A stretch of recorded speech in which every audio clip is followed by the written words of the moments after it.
Nós estamos começando uma série, o tema principal dela, o tema que vai nortear as nossas conversas pelas próximas 4 semanas, é uma vida que vale a pena.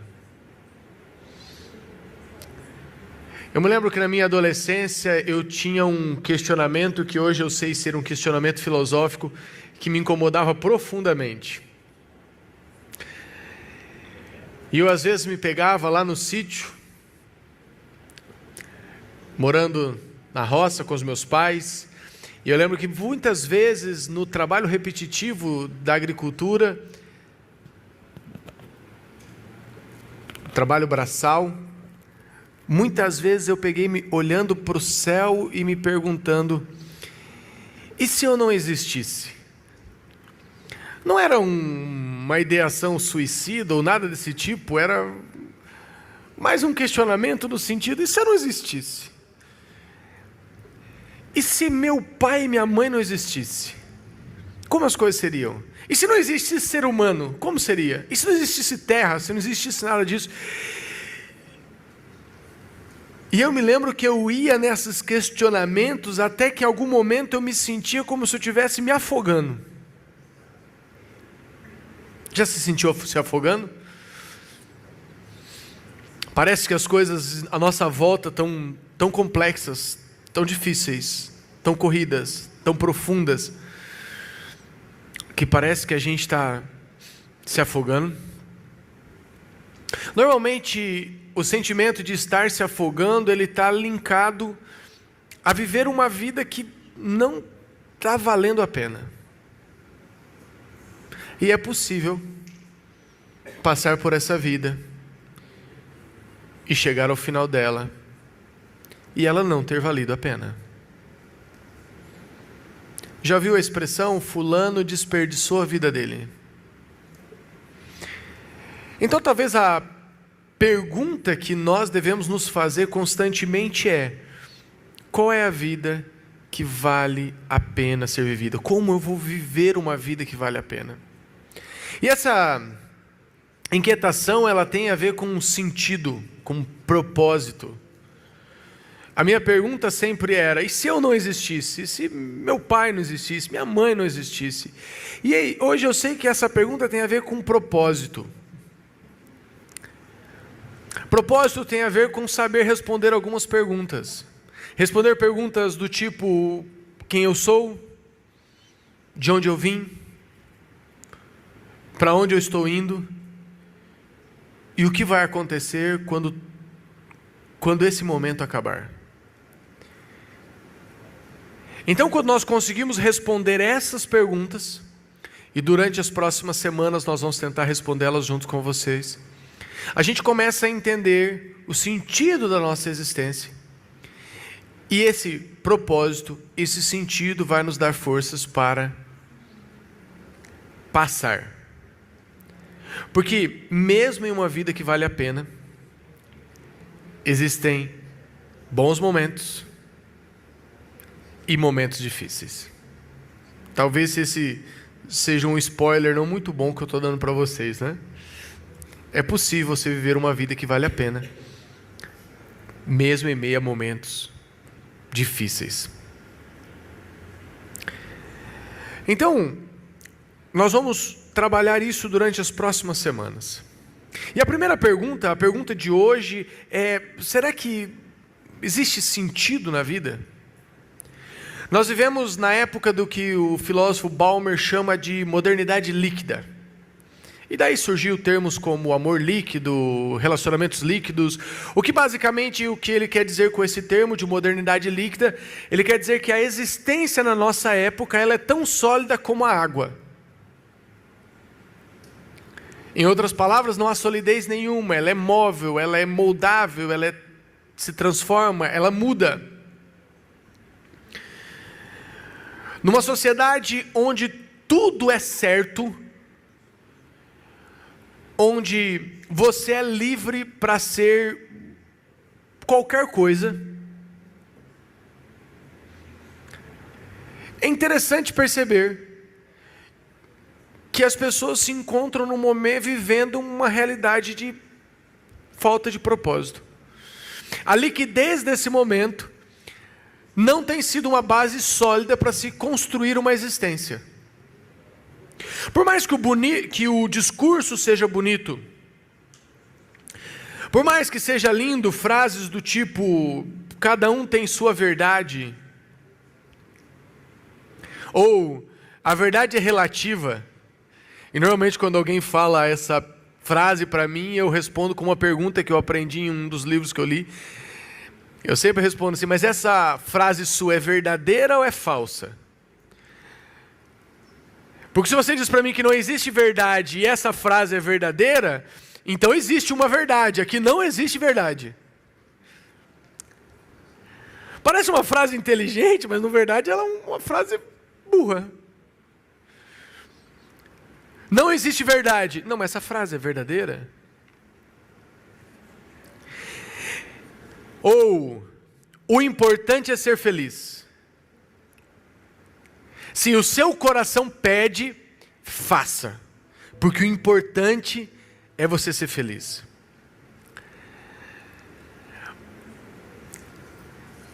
Ou, não liga porque os outros falam. Pense em você, você não precisa dos outros. Sábado a gente vai ter um programa aqui às 10 da manhã. E como esse tema é muito vasto, eu vou dividir ele em dois. Então eu estou dando um convite para você. Sábado eu vou falar um pouquinho sobre felicidade dentro desse conceito aqui. E aí eu vou abrir um pouquinho mais nas questões filosóficas e tudo. Então eu já deixo o convite para você. Sábado, 10 horas da manhã. Se você não puder estar aqui conosco, você pode acompanhar nas redes sociais. Eu vou aprofundar um pouquinho mais essa questão. Então hoje, por questão do tempo, e porque meu objetivo é outro, não vou aprofundar tanto. Mas essa sociedade que prega que tudo é possível, nós encontramos pessoas doentes. Porque onde tudo é certo, tudo parece errado. E aí eu vejo pessoas vivendo no piloto automático, exaustas. Nós vivemos uma onda de tristeza, de depressão, de falta de sentido, falta de propósito. Vivemos hoje a geração do neném, já viu a geração do neném? Jovens de 20 e poucos anos que nem trabalham nem estudam, neném. Não encontram sentido para a vida deles. Essa semana eu atendi uma aluna de 11 anos que toma 4 medicamentos psiquiátricos. 11 anos. E quando eu conheci a mãe dela, a primeira sensação que eu tive foi: entendi. A mãe deve tomar 8.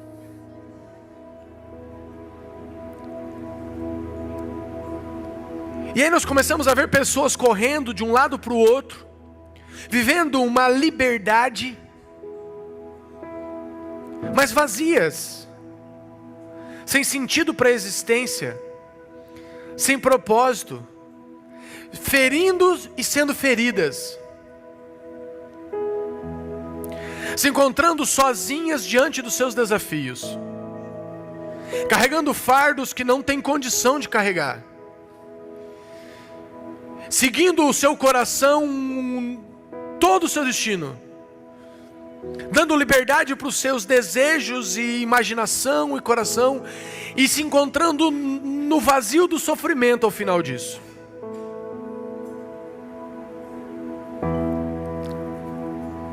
A verdade é que quando dizemos assim, siga o seu coração, nós estamos colocando a nossa existência nas mãos de um Senhor cruel. Se eu fosse seguir meu coração, eu comeria chocolate o dia inteiro.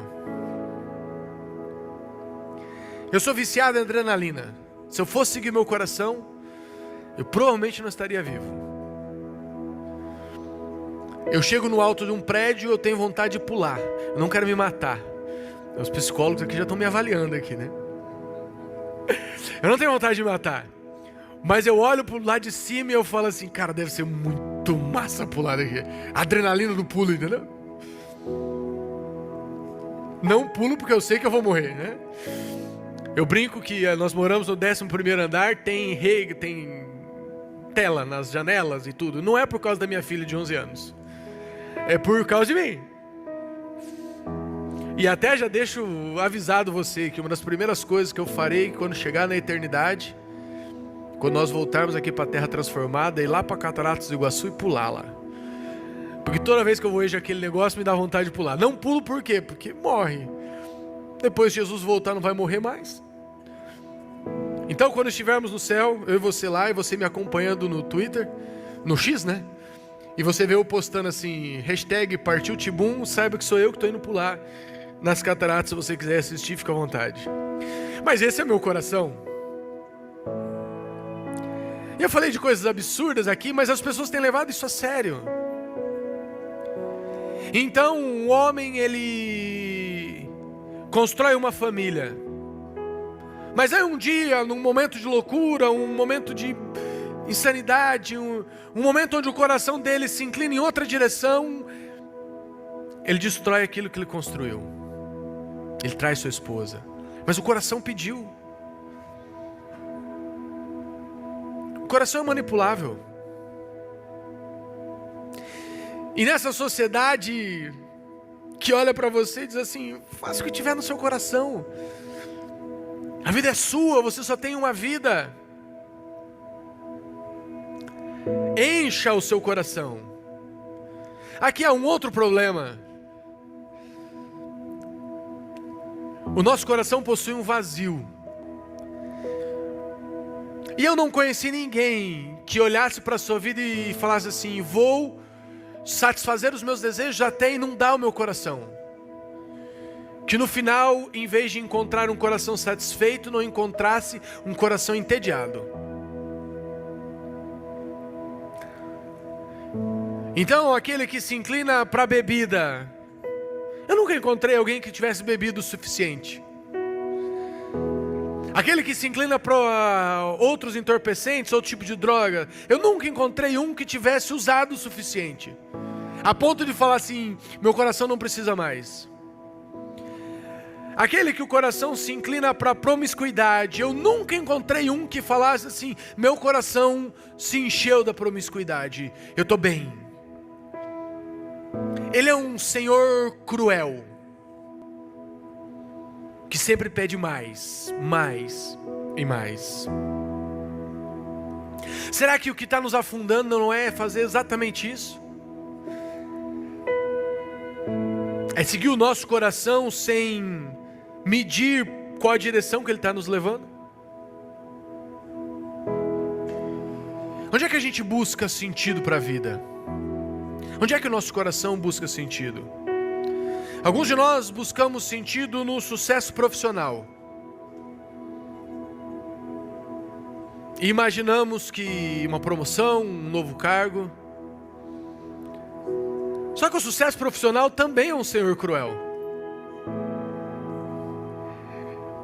Há sempre uma nova empresa, há sempre um novo cargo, há sempre uma escada que a gente não alcançou ainda. E quando somos demitidos?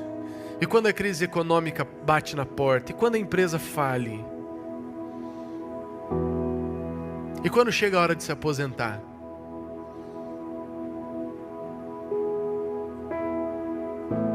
Se o sentido era o profissional, a hora que ele desmorona, a pessoa desmorona junto. Outros buscam o sentido nos seus relacionamentos.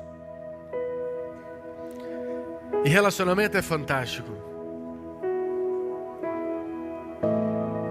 Encontrar uma esposa, um esposo, é maravilhoso. Casamento é muito bom. A primeira vez que eu briguei com a minha esposa foi na lua de mel. A alegria do casamento durou 1 dia e meio. Casamento é excelente, mas não dá para construir ali porque nós erramos um com os outros. E obviamente que a gente brigou por culpa dela. Era só ela ter relevado o fato de que eu deixei ela no hotel e fui assistir um jogo de bola. Coisa simples, não é? Eu não sei que coração amargurado é esse que não relevou isso. Perdão, amor. Já pedi umas 20 vezes, né? Mas essas mulheres são difíceis. Mas a verdade é que eu erro com ela erra comigo, se minha existência está colocada sobre ela. Não, então eu não projeto mais no esposo, eu projeto nos filhos. E é triste ver filhos sufocados pelos pais, filhos tentando realizar os sonhos que os pais não conseguiram. Aí eles vão errar com a gente também. Quando você teve um filho, você se condenou a ter suas maiores alegrias vinculadas a ele e suas maiores tristezas também. Porque me desculpe, quem não é pai aqui não vai entender o que eu estou falando aqui. Mas se você já é pai ou mãe, você sabe que quando bate neles, dói muito mais em nós. Às vezes colocamos nossa existência na nossa autoimagem, naquilo que nós construímos de nós. Só que tudo que tem sobre nós é passageiro. Em algum momento você já foi o mais bonito da sala, mas passa. Em algum momento você já foi o mais rápido, mas passa. Eu já falei para vocês que eu gosto de jogar futebol, e uma das coisas que eu mais gostava no futebol é que eu era sempre um dos primeiros a ser escolhido, se não o primeiro. E eu me lembro bem o dia que eu estava lá e o pessoal estava escolhendo os times, e eu não fui o primeiro. E eu não fui o segundo. E eu voltei para casa mal. Né? A autoimagem muda também. Alguns colocam no dinheiro. E eu já conheci de gente muito pobre a gente muito rica. Eu nunca vi alguém que vivesse pelo dinheiro que tivesse o suficiente. Eu me lembro do dia que eu visitei, na época, 2009, 10, o único empresário do Nordeste que tinha um jato com autonomia para ir do Nordeste até a Europa sem fazer escala na África, para abastecer. Conversando com esse cara, descobri que ele não tinha o suficiente.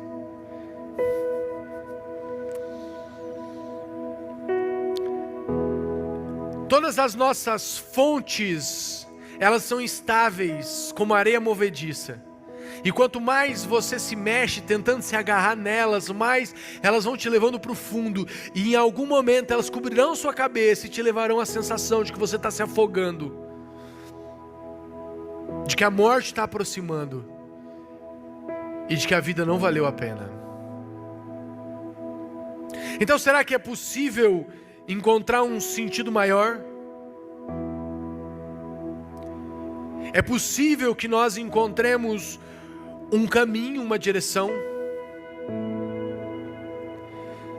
A primeira coisa que eu preciso te dizer sobre este caminho é que ele é contrário às inclinações do nosso coração. Não, ele não trata o nosso coração como um inimigo. Ele não trata os nossos gostos como mal. Mas ele mostra que não são a satisfação disso que vai dar sentido para a nossa existência.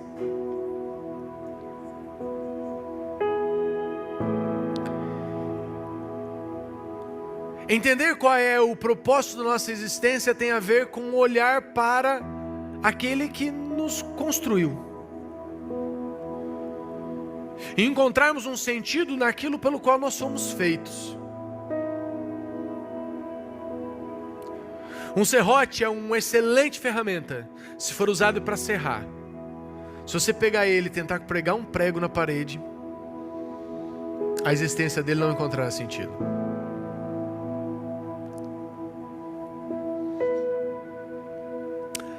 Um formão nas mãos corretas constrói a mais bela das estátuas. Um formão na minha mão serve para quebrar alguma coisa. Embora eu descobri que eu sou um excelente carpinteiro. Marceneiro, né, amor? Mas essa história é para outro dia. Descobri isso nas férias. Descobri um talento escondido. Resolvi fazer um móvel lá em casa. A hora que eu terminei, nem eu acreditei. Todos os meus amigos que vão lá não acreditam. Inclusive o pastor Jades foi lá e falou: não foi você que fez. E eu estou tentando provar que foi eu. Tá difícil, né? Mas nas mãos corretas ele produz o mais belo das artes. Na minha mão. Então a nossa vida, na mão daquele que conhece o propósito da nossa existência, ela vai encontrar sentido. Então entender é voltar-se para Deus. E voltar-se para Deus é entender a vontade dEle. Onde é que nós podemos encontrar a vontade dEle? Eu preciso te falar sobre a Bíblia. E talvez você olhe para mim e falou: sabia que ele ia chegar nesse momento. Ele vai falar desse livro velho. Esse livro ultrapassado.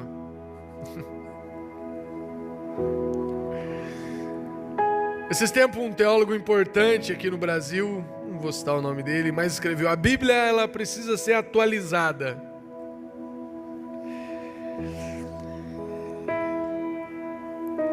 Como se nós, como seres humanos, tivéssemos mudado.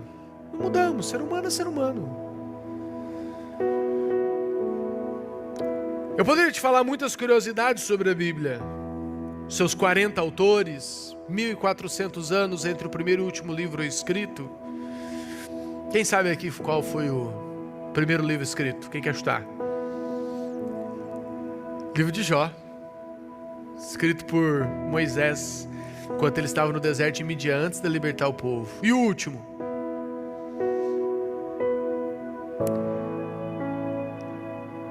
Primeira, segunda e terceira cartas de João. São os últimos livros que foram escritos.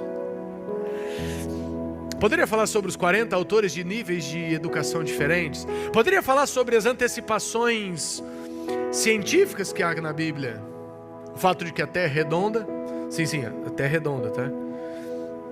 Se você tem assistido algum maluco, pare, né? O ciclo hidrológico, o fato de que é o sangue que leva os nutrientes e o oxigênio, as antecipações sanitárias, coisas que 2, 3 mil anos depois iam começar a fazer sentido. Há uma frase famosa de Voltaire, que era um filósofo francês e ateu, que ele dizia o seguinte: esses crentes estão ficando doidos, eles estão dizendo, baseados na Bíblia, que vai poder andar mais de 80 km por hora, isso é impossível, né?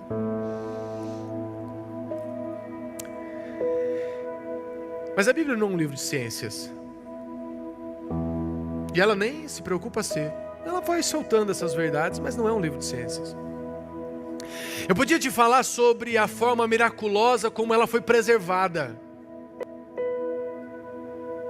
Porque a Bíblia foi perseguida, destruída, por séculos atacadas. A palavra de Deus sobreviveu nos caminhos e valados desse mundo, nos lugares ermos, nas cavernas. E até 1947, a versão mais antiga da Bíblia que se tinha era do ano 900 depois de Cristo. E aqueles que atacavam a Bíblia como o que ela diz ser, diziam o seguinte: olha, isso aí no final das contas é apenas um livro qualquer. Vocês nem sabem que se o que foi escrito pelos autores é o que foi preservado. O exemplar mais antigo, 900 anos. Então, no ano de 1947, alguns beduínos perderam algumas das suas ovelhas e, procurando na região de Qumran, tiveram a brilhante ideia: se a ovelha estiver dentro do buraco, a gente taca uma pedra, não precisa descer lá. E eles começaram a tacar pedra dentro das cavernas que tinham naquela região. E de repente uma pedrinha bateu e fez um barulho como se um jarro se quebrasse. Atiçados pela curiosidade, movidos pelo Espírito Santo, eles resolveram descer. Desceram. Lá encontraram jarros e mais jarros, considerada uma das maiores uma das maiores descobertas arqueológicas, os escritos de Qumran, livros inteiros da Bíblia. E agora então era a oportunidade que os que detratavam a Bíblia tinham, e falaram assim: agora vamos provar que o que vocês tinham na mão não tinha nada a ver. E de repente começa a cruzar os escritos com o que foi encontrado, livros com o livro de Isaías, mais de cento e poucos anos antes de Cristo, e eles cruzam com o que eles têm 1000 anos depois, e é igual. Só existe uma palavra para isso: é milagre. Tenta eu e vocês aqui fazer um escrito, eu escrevo um negócio, ela copia, depois ela copia dela, e copia dela, você vê o que vai acontecer? Vai chegar no final, eu comecei aqui com uma receita de lasanha, termina lá como fazer miojo.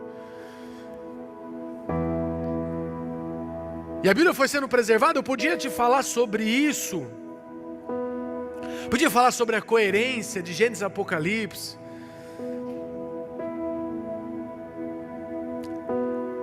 mas não é isso que transforma a Bíblia.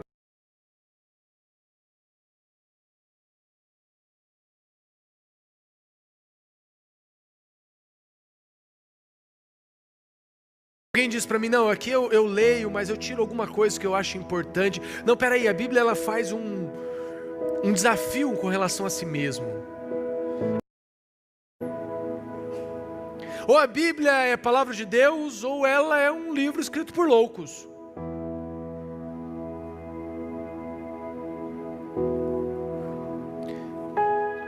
Pedro falou sobre isso no livro de Pedro, na segunda carta de Pedro, capítulo 1, versículo 20. A Bíblia traz uma responsabilidade sobre ela. Ela olha para mim e para você e diz o seguinte: ou ela é palavra de Deus, ou um bando de louco escreveu isso aqui. Ela não deixa margem para você colocá-lo no mesmo nível de outros livros. Não é um livro de consulta, onde você retira para você o que você acha importante. Não é um livro de filosofia, onde discute-se ideias, embora tenha filosofia ali. Em 2 Pedro, capítulo 1, versículo 20 e 21, Pedro diz assim: antes de mais nada, saibam que nenhuma profecia da Escritura é de interpretação particular. Versículo 21. Porque jamais a profecia teve origem na vontade humana, mas homens falaram da parte de Deus, guiados pelo Espírito Santo. Olha o desafio que a Bíblia faz sobre si mesmo. Pedro olha e diz assim: não há nada humano. Nós não falamos de nós fomos movidos pelo Espírito Santo. Então o que você recebe quando você pega a Bíblia é o manual do proprietário. Aqui eu preciso abrir um adendo sobre esse movidos que Pedro fala. Paulo vai repetir essa ideia, ou vai acrescentar a essa ideia, no livro de 2 Timóteo 3,16. 2 Timóteo 3,16, Paulo vai acrescentar essa ideia. Ele diz o seguinte: que toda a Escritura é inspirada por Deus. Ela é útil para o ensino, para a repreensão, para a correção e para a instrução na justiça. Olha só o que Paulo está dizendo. Ele diz assim: olha, para repreender, para corrigir e para instruir. E ela foi inspirada por Deus. Então ela não é mais um livro. Não é um livro de Paulo, não é um livro de Pedro, não é um livro de Moisés, não é um livro de João, não é um livro de Davi, não é um livro de Salomão. Não é um livro desses homens. Ele diz o seguinte: a Bíblia não é o nosso livro. Nós somos apenas aqueles que fomos movidos pelo Espírito, fomos inspirados. Aqui os teólogos eles brigam um pouquinho. Existem pelo menos 3 linhas que nós podemos seguir, né? Alguns acreditam que houve que Deus ditou. Nós particularmente, como adventistas do sétimo dia, não acreditamos que Deus ditou, porque há diferença na escrita. Então se Deus tivesse ditado para os 40, seria o mesmo estilo de escrita. Quando você lê o grego de Pedro e o de Paulo, ele é uma escrita diferente. Paulo era um intelectual, Pedro era um pescador. Há diferença na escrita. Outros vão acreditar na teologia do encontro. Então eles falam assim, olha, o autor bíblico se encontrou com Deus, e dessa experiência dele se encontrar, ele escreveu. Nós também não acreditamos nisso, porque aí não seria Deus que tinha dado a mensagem é do autor, a interpretação dele do encontro com Deus. Nós acreditamos na inspiração do pensamento. Então Deus dá a mensagem e o autor coloca com suas palavras. Deus dá a mensagem e o autor usa a linguagem que ele conhecia. Você lê Pedro no grego original é como ler uma criança escrevendo.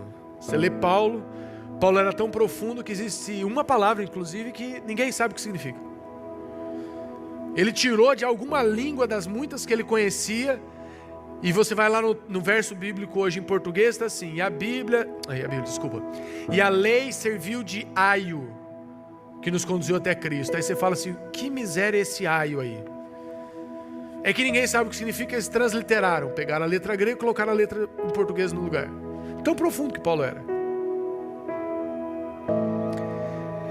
Então a Bíblia é a palavra de Deus na linguagem humana, é o manual do proprietário. Ela serve para nos repreender. E aí essa aqui é a parte interessante. Na Bíblia nós somos confrontados. Na Bíblia nós encontramos conforto, mas não o conforto da permissividade, é o conforto de um sentido. Porque no fundo do nosso coração, quando nós vivemos diferente do que a palavra de Deus nos orienta, por mais que as pessoas digam que está certo, que é normal, que você é livre, no fundo do nosso coração nós sofremos porque sabemos que aquilo está nos destruindo. Então o conforto que nós encontramos na palavra de Deus não é o conforto da permissividade, mas é o conforto de moldar-se, de reconhecer que somos fracos, falhos e precisamos de uma orientação que vem de fora de nós.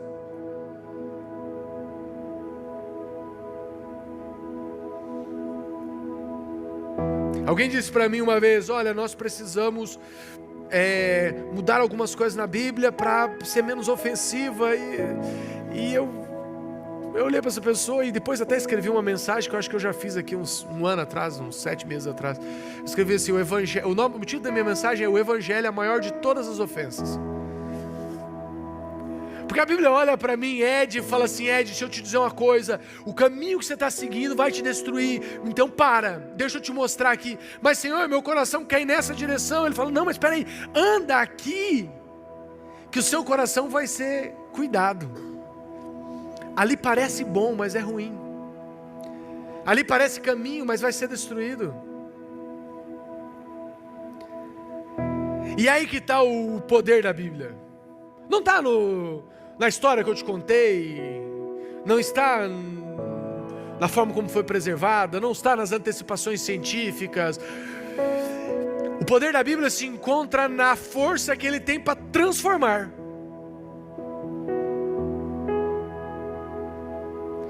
Em moldar o imoldável, em pegar homens e mulheres rudes, maus, e transformá-los em bons. E é engraçado porque o quanto nós não vivemos a realidade da palavra de Deus, a gente tem dificuldade para enxergar isso, porque no primeiro momento você começa a folhear a palavra de Deus, e aí você chega em Gênesis e você fala assim, isso aqui é legal, mas dali a pouco você entra em Levíticos e você fala assim, por que Deus preservou essas informações aqui? Deixa eu pular aqui para Números, nossa, Números, mas de repente você continua estudando aquilo ali e aquilo vai mudando. Aquilo vai transformando quem nós somos. Vai dando uma nova direção. Ela vai dando sentido às nossas emoções, nossas alegrias e tristezas. Então uma vida que não encontrava propósito, agora encontra, enraizado na palavra de Deus, o manual do proprietário. Acredito que eu já contei isso para vocês aqui. Alguns anos atrás eu comprei a geladeira dos meus sonhos. Eu amo minha geladeira. Se você é solteiro, você não vai entender o que eu estou querendo dizer com isso. Depois você casa, você tem sua casa, você começa a amar algumas coisas esquisitas. Eu amo minha geladeira. Geladeira do meu sonho, ela sabe aquela grandona que você abre as duas portas em cima assim? Você puxa? Aí tem uma embaixo que é um freezer. E quando eu morava no Paraná era perfeito, que minha família é tudo agricultora, aí matava um boi lá, mandava um tanto pra mim, eu botava no meu freezer. Aí eu morria um carneiro lá, vinha um pedacinho no meu freezer. Matava uns frangos, vinha uns frangos no meu freezer. Agora estou em São Paulo, meu freezer parece um deserto, né? Tá feia a coisa lá. E nós viemos para São Paulo, nós morávamos numa casa enorme no Paraná, viemos para um apartamento e agora nós mudamos para um outro apartamento, padrão São Paulo. Nós mudamos para dentro de um Fusca, né? É isso. E nós olhando os apartamentos e eu falava para minha esposa assim, ó, como vai ser, não sei.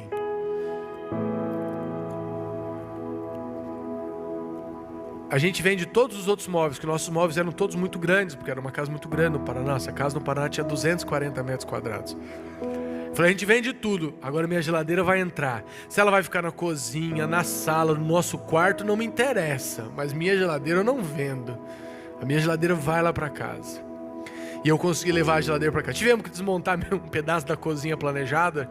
Jogamos fora um armário novinho da cozinha planejada. A minha geladeira tá lá. E a hora que eu cheguei com a minha geladeira... No manual do proprietário da minha geladeira diz que ela é para ligar no 220. E eu cheguei na casa, e o apartamento todo montado, e o lugar da geladeira tinha uma tomada. E na tomada do lugar da geladeira era uma tomada 110. Posso ligar minha geladeira no 110, no 220? Claro que posso. É minha geladeira, eu ligo onde quiser. O que eu não posso fazer? É ligar na Brastemp e falar assim, ó, liguei aqui no 110, essa porcaria não tá funcionando. Que geladeira horrível que vocês fizeram. Vocês não sabem fazer geladeira. O freezer não gela. A geladeira em cima não tá funcionando, que absurdo. Como é que não funciona? Isso eu não posso fazer. Porque a atendente do outro lado vai falar assim, senhor, que tomada que tá? Tá no 110, ela fala, então larga a mão de ser louco. Nós fazemos a mesma coisa com Deus.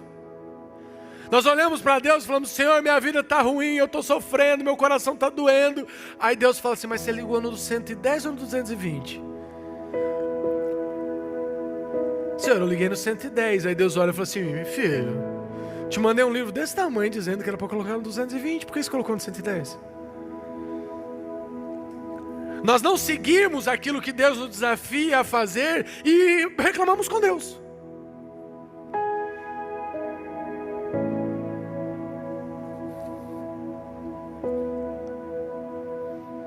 Nas próximas 16 semanas nós vamos estudar quais são as tomadas certas para a gente conectar o nosso coração.